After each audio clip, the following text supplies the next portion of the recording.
قال رحمه الله حدثني سفيان بن وكيع قال حدثنا ابن عيينة عن عطاء بن السائب أنه قال بلغني أن علي بن أبي طالب قال العمل الصالح الذي لا تريد أن يحمدك عليه أحد إلا الله.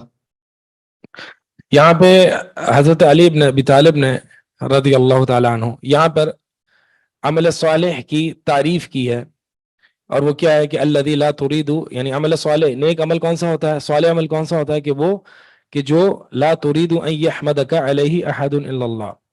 نیک عمل وہ ہوتا ہے کہ جس پر آپ یہ ارادہ نہیں رکھتے کہ آپ کو کوئی تعریف کرے اس عمل پر، یعنی آپ کسی کی تعریف کے طلبگار نہیں ہوتے، تو عمل صالح وہ ہے.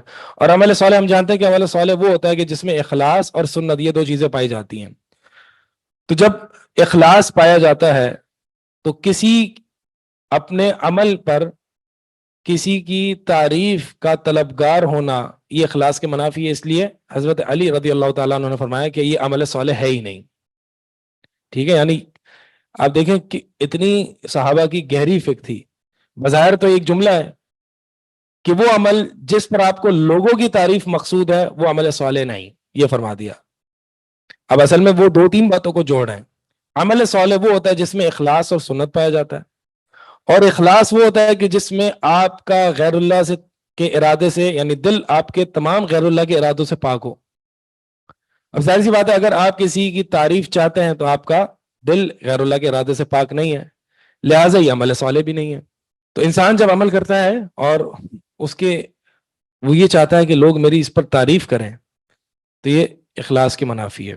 قال حدثني محمد بن الحسين قال حدثنا خلف بن تميم قال حدثنا عمرو بن الرحال الحنفي قال حدثنا العلاء بن السائب قال حدثنا أبو إسحاق عن عبد خير أنه قال علي بن أبي طالب لا يقل عمل مع تقوى وكيف يقل ما يتقبل.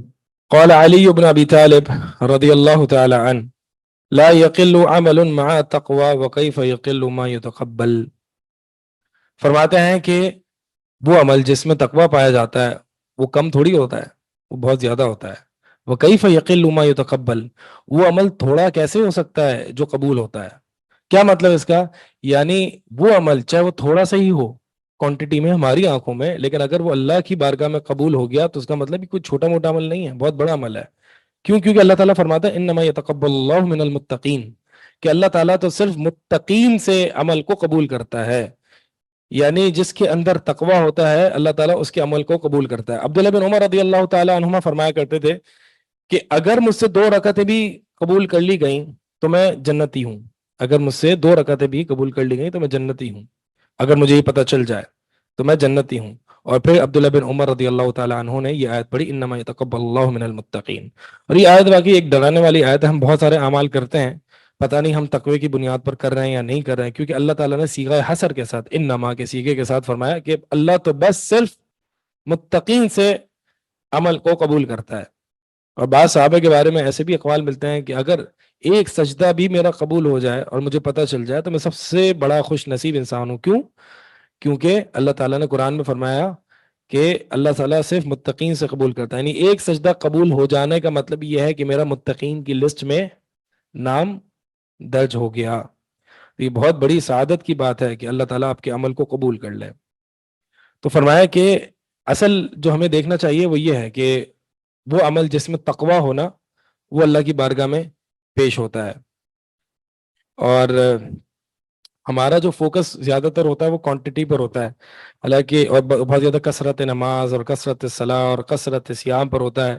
ابو بکر بن عیاش رحمہ اللہ فرماتے ہیں کہ ما سبقہم ابو بکر رضی اللہ تعالی عنہ بکثرت صیام ولا صلاۃ، کہ ابو بکر رضی اللہ تعالی عنہ کو جو فضیلت ملی ہے اور جو مقام ملا ہے وہ بہت زیادہ روزے رکھنے سے اور بہت زیادہ نمازیں پڑھنے سے نہیں، بلکہ ولیکن شیء وقر فی قلبہ او فی صدرہ، لیکن ایک ایسی چیز تھی ابو بکر کے پاس جو اس کے دل میں تھی، ان کے دل میں تھی.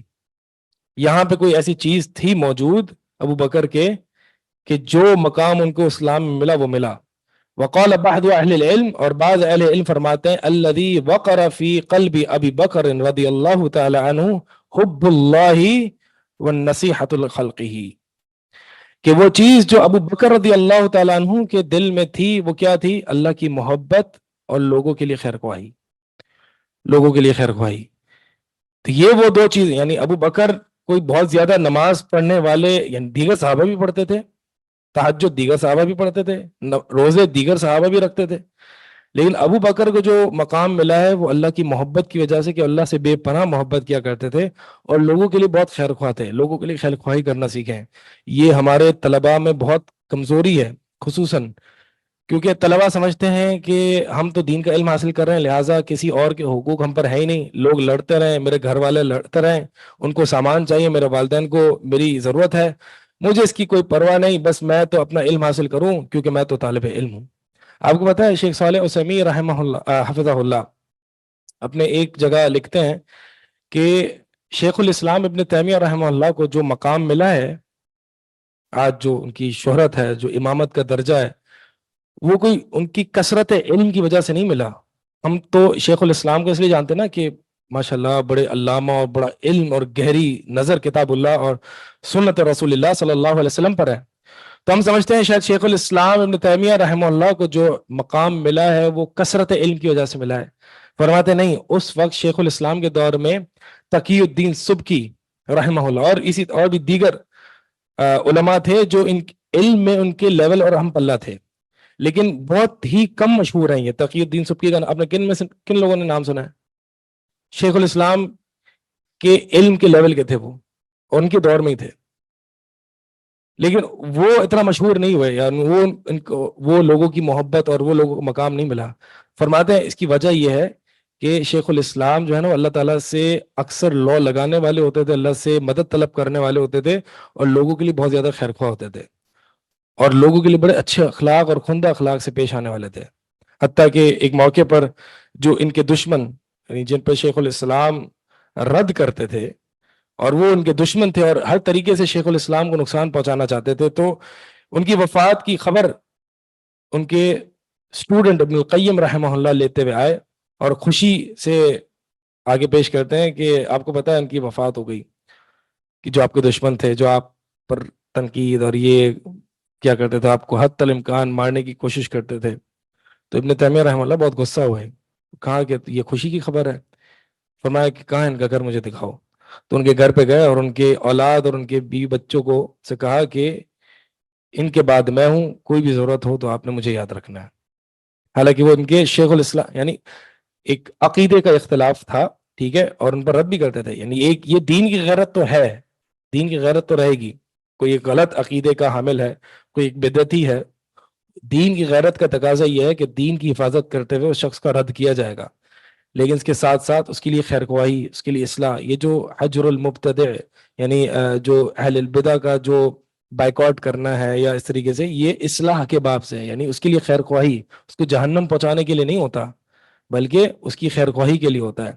تو بہرحال مقصد یہ، اور بھی شیخ الاسلام کے اور بھی واقعات ہیں جس سے واقعی ہمیں پتہ چلتا ہے کہ یہ ایک طرف جو ہے وہ دین کی غیرت، اور ایک طرف لوگوں کے لیے خیر خواہی، اور ایک طرف اللہ سے لو لگانا اور اللہ سے مدد طلب کرنا، اللہ سے دعائیں مانگنا، یہ شیخ الاسلام میں بکثرت پایا جاتا تھا. تو اس لیے جو ہے وہ ان کا جو مقام ہے وہ ہے.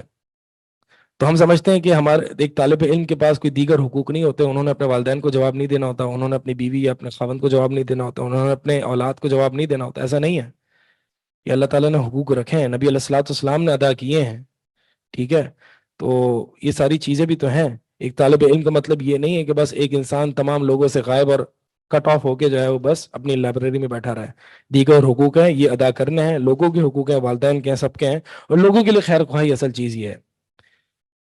تو اصل چیز یہ ہے کہ انسان کا جو کثرت عمل جو ہے نا یہ معیار نہیں ہے، اصل میں انسان کے دل میں کیا ہے، اور وہ اللہ کی محبت اور لوگوں کے لیے خیر خواہی ہونا، یہ انسان کو اللہ کے بہت زیادہ قریب کر سکتا ہے. دیکھیں نا، اچھے اخلاق کی نبی علیہ الصلوۃ والسلام نے کیا حدیث فرمائی ہے؟ ان الرجل لا يدرك بحسن خلقه درجۃ الصائم القائم. سبحان اللہ. ایک شخص جو ہے وہ اپنے اچھے اخلاق کی وجہ سے ایک تہجد گزار اور ایک روزے دار کے درجے پر فائز ہو جاتا ہے، بلکہ لیے ان کو قیامت والے دن ایسے ممبر عطا کیے جائیں گے جو کہ نور کے ہوں گے، جس سے انبیاء اور شہداء رشک کریں گے. کن کو ملی یہ فضیلت کہ جو خیر خواہی کرتے ہیں لوگوں کے ساتھ؟ تو یہ اللہ کے لیے ہونے چاہیے، المتحابین فیہ والمتجالسین فیہ والمتزاورین فیہ، ٹھیک ہے، جو میرے لیے محبت کرتے ہیں، جو میرے لیے اچھے معاملات کرتے ہیں، فیہ جو ہے نا یہ بہت امپورٹنٹ ہے، ٹھیک ہے۔ نماز کے بعد جو ہے وہ انشاءاللہ آپ واپس آ جائیں تو ہم انشاءاللہ اس کو کور کریں گے۔ سبحانک اللہم وبحمدک۔ اخلاص کیا ہے؟ اخلاص تصفیت القلب من ارادت غیر اللہ، اپنے دل کو غیر اللہ کے ارادوں سے پاک کر لینا۔ اس کا مطلب یہ ہے کہ آپ کے دل میں مراد، مقصود، مطلوب صرف اللہ ہو۔ جیسے کہ بعض سلف دعائیں کیا کرتے تھے، اللہم انت مقصودی ورضاک مطلوبی، کہ اللہ تو ہی میرا مقصد ہے، تیری رضا ہی میرا مطلب ہے، تیری رضا ہی میرا گول ہے، تو ہی میرا مقصود ہے۔ تو ارادے کو، یعنی اخلاص کو بعض اہل علم توحید الارادہ سے بھی تعبیر کرتے ہیں، توحید المراد، توحید المراد یعنی آپ جس کی طرف جا رہے ہیں، جو آپ کی مراد ہے وہ ایک ہی ہے، اور وہ ہے اللہ، اللہ کی رضا۔ تو اپنی عبادات میں، اپنے صدقات میں، طلب علم میں، نمازوں میں آپ کا مقصد اور کچھ نہیں مگر صرف اللہ کی رضا ہو، اللہ کی خوشنودی حاصل کرنا ہو، اس کو عام زبان میں اخلاص کہتے ہیں، ٹھیک ہے۔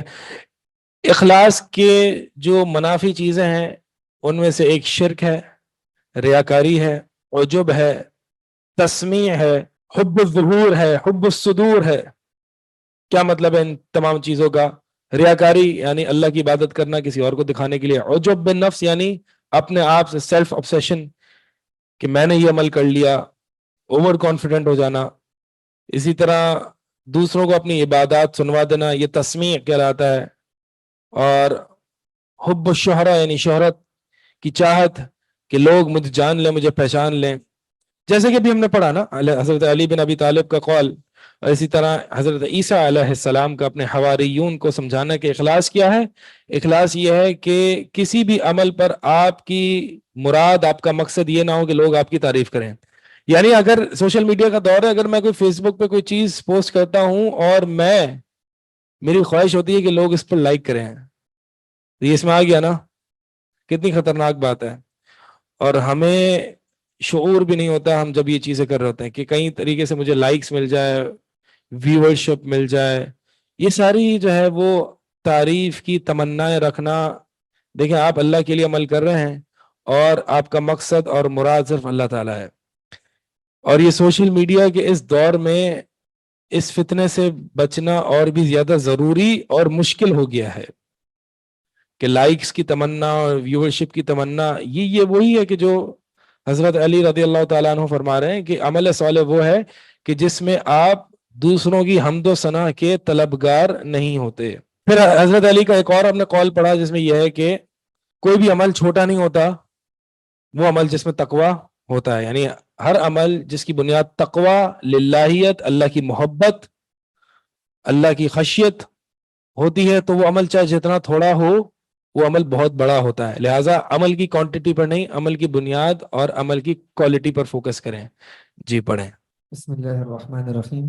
قال رحمه الله حدثني يعقوب بن إسماعيل قال أخبرنا حبان بن موسى قال أخبرنا عبد الله بن المبارك أنه قال أخبرنا ابن لهيعة قال حدثني ابن غزية عن حمزة من بعض ولد ابن مسعود أنه قال طوبى لمن أخلص عبادته ودعاءه لله ولم يشغل قلبه ما تراه عيناه ولم ينسه ذكره ما تسمع أذنه ولم يحزن نفسه ما أعطي غيره۔ یعنی طوبى لمن اخلص عبادته ودعاءه للہ، خوشخبری ہے اس کے لیے کہ جو اپنی عبادت کو اور اپنی دعاؤں کو اللہ کے لیے خالص کر لیتا ہے، ولم يشغل قلبه ما تراه عیناہ، اور وہ اپنے دل کو اس چیز سے مشغول نہیں کرتا جو اس کی آنکھیں دیکھتی ہیں، ولم ينسه ذکرہ ما تسمع اذناہ، اور وہ اللہ کے ذکر سے بھولتا نہیں ہے، غافل نہیں ہوتا جو اس کے کان سنتے ہیں، ولم يحزن نفسہ ما اعطی غیرہ، اور اس کے نفس کو یعنی وہ غمزدہ نہیں ہوتا یہ دیکھ کر کہ دوسروں کو تو بہت زیادہ دے دیا گیا، مجھے نہیں دیا گیا۔ اس پورے کلام کا جو مقصد ہے نا، اس پورے کلام کا مقصد کیا ہے؟ اس پورے کلام کا مقصد یہ ہے کہ انسان اللہ کی عبادت کرے، مقصد صرف اللہ ہو، اور دوسروں کی وجہ سے، دوسروں کو دیکھ کے اس کا دل خراب نہ ہو. ٹھیک ہے، یعنی دوسروں پر نظر نہیں ہونی چاہیے کہ لوگ کیا سوچیں گے اور فلاں کیا سوچے گا، فلاں کیا سوچے گا، بلکہ وہ صرف اپنے رب کی عبادت میں مشغول ہو، اس کا مقصد، اس کی مراد صرف اللہ تعالیٰ ہو. تو فرمایا کہ جیسے کہ یہ وہی ہے کہ ما ولم یشغل قلبہ ما تراہ عیناہ، یعنی اس کا دل، جب ایک بندہ اللہ کی طرف لو لگاتا ہے اور اللہ کے ساتھ سچا اور مخلص ہوتا ہے، تو پھر وہ اس سے اتنا کنسرن نہیں ہوتا کہ لوگ میرے ساتھ کیا کر رہے ہیں یا لوگ میرے بارے میں کیا کہہ رہے ہیں. ٹھیک ہے. ابن تیمیہ رحمہ اللہ فرمایا کرتے تھے کہ العارف لا یطالب ولا یغالب ولا یعاتب، کہ جو اللہ کو جاننے والا ہوتا ہے وہ اپنے حق کا مطالبہ نہیں کرتا. اچھا، یہ فقہ سمجھیے گا، سلف کی بہت گہری فقہ ہے.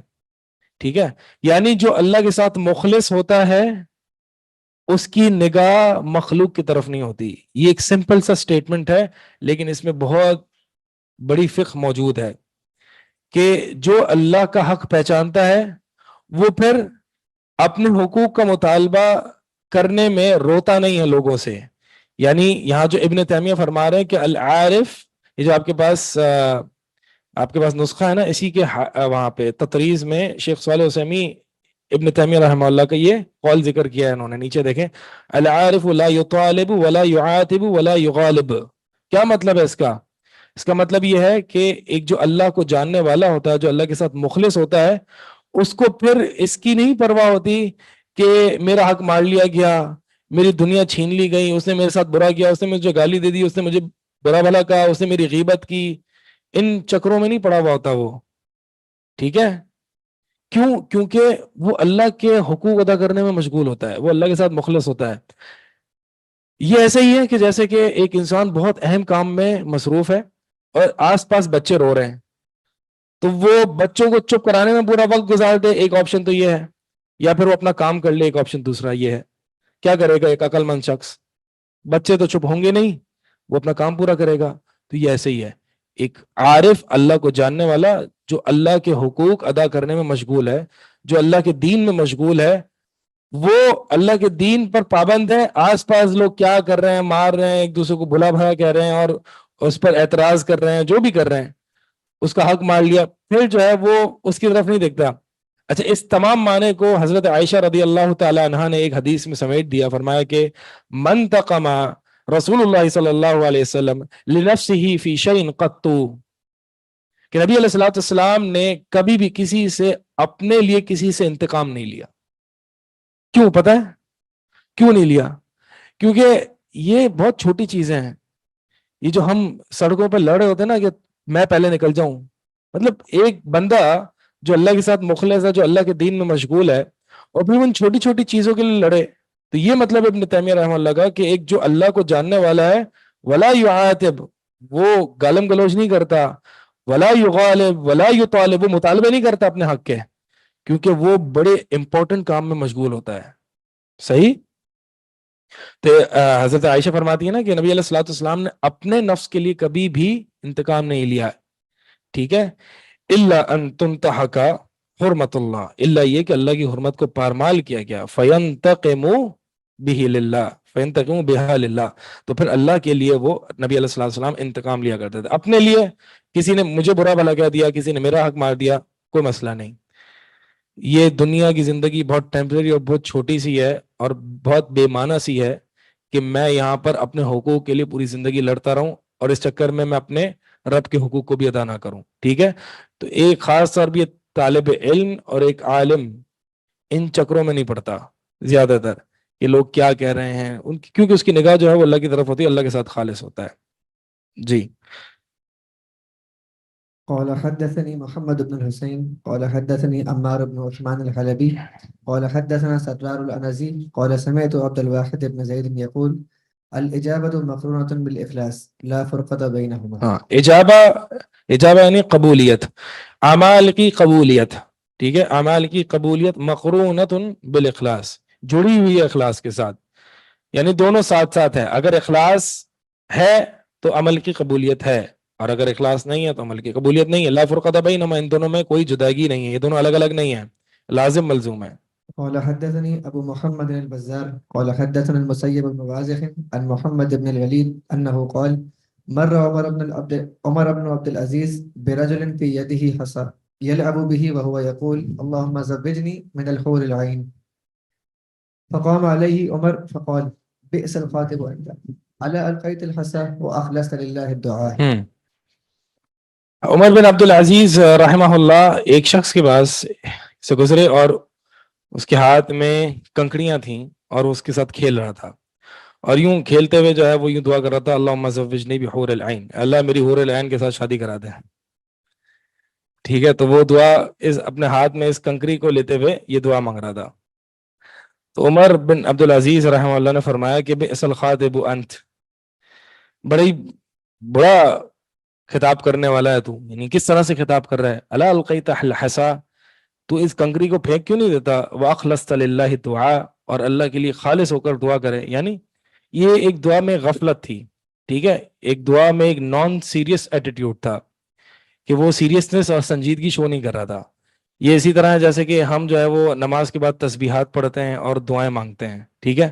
تو جی مولانا صاحب دعا منگوا رہے ہیں تو ہم بھی دعا مانگتے ہیں، اور کیسے مانگتے ہیں، کوئی سیریسنس نہیں ہوتی ہے. تو لہٰذا دعا میں غفلت یہ اخلاص کے منافی ہے.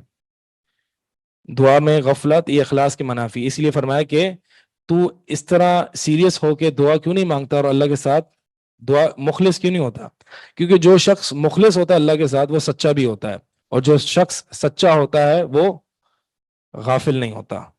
قال رحمه الله حدثنا أبو جعفر الكندي قال حدثنا عبد المجيد بن عبد العزيز بن أبي واقد عن أبيه أنه قال قال علي بن أبي طالب كون لقبول العمل أشد هما منكم بالعمل ألم تسمع الله يقول إنما يتقبل الله من المتقين. حضرت ابو علی بن ابی طالب رضی اللہ تعالی عنہ فرماتے ہیں کہ کونوا لقبول العمل اشد ہما منکم بالعمل، کہ عمل کی قبولیت کا غم تمہیں زیادہ ہونا چاہیے بنسبت عمل کے کرنے سے. الم تسمعوا اللہ یقول انما یتقبل اللہ من المتقین، کہ کیا تم نے اللہ تعالیٰ کا یہ فرمان نہیں سنا کہ اللہ تعالیٰ تو بس متقین سے عمل کو قبول کرتا ہے. یہ سورہ مائدہ کی آیت ہے. تو حضرت علی بن ابی طالب کیا فرماتے ہیں کہ ایک انسان کو عمل کی قبولیت کا غم اور ٹینشن زیادہ ہونا چاہیے بنسبت عمل کے. یعنی ہماری ٹینشن کیا ہوتی ہے کہ عمل کر لیں، اسلاف کی ٹینشن کیا ہوتی تھی عمل قبول ہو جائے. اسی لیے بعض اسلاف کے بارے میں آتا ہے کہ رمضان کا مہینہ گزار کے 6 مہینے تک وہ دعائیں مانگا کرتے تھے کہ اللہ رمضان میں کیے جانے والے اعمال قبول کر لے، اور اگلے 5 مہینے یہ دعا مانگتے تھے کہ اللہم بلغنا رمضان، اللہ میں رمضان تک پہنچا دے. کیونکہ رمضان ایسا مہینہ ہے کہ بعض اسلاف فرمایا کرتے تھے اگر ایک انسان کو پتہ چل جائے، یعنی ایک مردے سے کہا جائے جو اس دنیا سے جا چکا ہے کہ تمنا، یعنی مردوں سے کہا جائے تمنا کرو، تو لَتَمَنَّوْا يَوْمًا مِّن رمضان، وہ رمضان کے ایک دن کی تمنا کریں گے، کیونکہ ان کو بتایا کہ رمضان کا ایک دن ان کو بخشوانے کے لیے کافی ہے، حدیثوں میں آتا ہے. تو لہٰذا رمضان میں کیے جانے والے اعمال پر کانفیڈنٹ نہ ہو کہ میں نے تو بہت تراویحیں پڑھی، میں نے تو بہت قرآن ختم کیا. اصل ٹینشن کیا ہونی چاہیے، اللہ قبول کر لے، کیونکہ قبولیت ہی اصل چیز ہے. اور لہٰذا قبولیت کا غم اور قبولیت کی ٹینشن لینا یہ انسان کو عمل کی حفاظت کرنا یہ سکھاتی ہے. یعنی ایک بندہ جو ہے وہ عمل کی قبولیت کی فکر اور ہم اور غم لیتا ہے، اس کا مطلب وہ عمل کی حفاظت بھی کرے گا. اور عمل کی حفاظت کیسے ہوتی ہے، آپ نے ایک عمل کر لیا، ٹھیک ہے، اب آپ اس کی قبولیت کی ٹینشن ہے، فکر ہے، تو آپ اس عمل کی حفاظت کریں گے نا. کیسے حفاظت ہوتی ہے عمل کی، آپ نے ایک عمل کر لیا، اب اس کی حفاظت کیسے کریں گے. کیا ایسا ہو سکتا ہے آپ نے عمل تو کر لیا، صحیح طریقے سے کیا، لیکن وہ بعد میں عمل ضائع ہو گیا، ہو سکتا ہے ایسا ہو سکتا ہے. کیسے عمل ضائع کیسے ہوتے ہیں.